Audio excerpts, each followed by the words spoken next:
दोस्तों, भारत देश में बड़े धूमधाम से मनाए जाने वाला त्योहार जिसका नाम है जिउतिया, ये भारत देश में साल में एक बार मनाए जाने वाला त्योहार है। इस पर लोग गुजिया, मिठाई और बहुत सारे फलों को खाने का त्योहार है। और जिउतिया के दिन हमें क्या क्या करना चाहिए और क्या क्या नहीं करना चाहिए, इन सब बातों को जानने के लिए वीडियो को पूरा देखिए। चलिए वीडियो को शुरू करते हैं। बहुत समय पहले मगध राज्य में राजा प्रियव्रत अपनी पत्नी मालिनी के साथ रहते थे। वे बहुत धर्मात्मा और दयालु थे, परंतु उनका कोई संतान नहीं था। संतानहीन होने के कारण दोनों दंपत्ति सदा दुखी रहते। एक दिन ऋषि कश्यप उनके महल में आए। उन्होंने राजा से कहा, राजन, आप पुत्र प्राप्ति के लिए यज्ञ करें।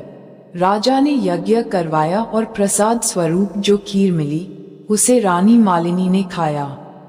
कुछ दिनों बाद रानी गर्भवती हुई, लेकिन जब समय आया तो मृत शिशु जन्मा। इस घटना से राजा और रानी का दुख और भी बढ़ गया। वे विलाप करने लगे और ईश्वर से प्रार्थना करने लगे। तभी आकाश से एक दिव्य देवी प्रकट हुई। उनका स्वरूप तेजोमय था। उन्होंने कहा, मैं सूर्यदेव की पुत्री और प्रकृति की छठी शक्ति षष्ठी देवी हूँ। समस्त प्राणियों की संतानों की रक्षा और सुख समृद्धि का कार्य मेरा है। षष्ठी माता ने अपने आशीर्वाद से राजा प्रियव्रत के मृत शिशु में प्राण फूंक दिए। शिशु जीवित होकर रोने लगा। ये देखकर राजा रानी हर्ष से भर उठे। उन्होंने षष्ठी देवी की स्तुति की और व्रत करने का संकल्प लिया। तभी से यह व्रत लोक में प्रचलित हो गया।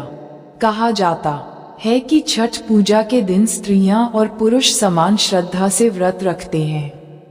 वे 36 घंटे तक उपवास कर सूर्यदेव और षष्ठी माता की पूजा करते हैं।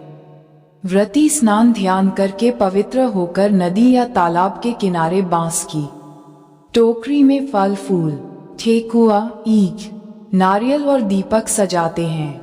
शाम के समय अस्त होते सूर्य को अर्घ्य दिया जाता है और रात भर भजन कीर्तन होता है। अगले दिन प्रातः उदय होते सूर्य को अर्घ्य दिया जाता है। व्रती मन ही मन प्रार्थना करते हैं कि उनके घर परिवार में सुख समृद्धि बनी रहे, संतानें स्वस्थ और दीर्घायु हों। छठ पूजा केवल धार्मिक आस्था ही नहीं, बल्कि पर्यावरण और प्रकृति से जुड़ा उत्सव भी है। इस दिन लोग जल, वायु, सूर्य और मिट्टी की महत्ता को मानते हैं। व्रत में किसी भी प्रकार की चकाचौंध नहीं होती, बल्कि सादगी और पवित्रता का पालन किया जाता है। गांव-गांव, शहर-शहर गंगा घाट और तालाबों पर दीपों की पंक्तियां सजती हैं। वातावरण भक्तिमय हो जाता है। माना जाता है कि छठ माँ सच्चे मन से मांगी गई हर मनोकामना पूरी करती हैं। इस प्रकार छठ पूजा केवल एक पर्व नहीं, बल्कि श्रद्धा, विश्वास और प्रकृति से जुड़ने का माध्यम है। ये परंपरा पीढ़ी दर पीढ़ी आज भी उसी उत्साह और पवित्रता से निभाई जाती है। ऐसे ही और भी जानकारी के लिए हमारे इस चैनल को सब्सक्राइब करें और वीडियो में जय जितिया माता लिखना ना भूले। चलिए मिलते हैं हम आपको नेक्स्ट वीडियो में। धन्यवाद।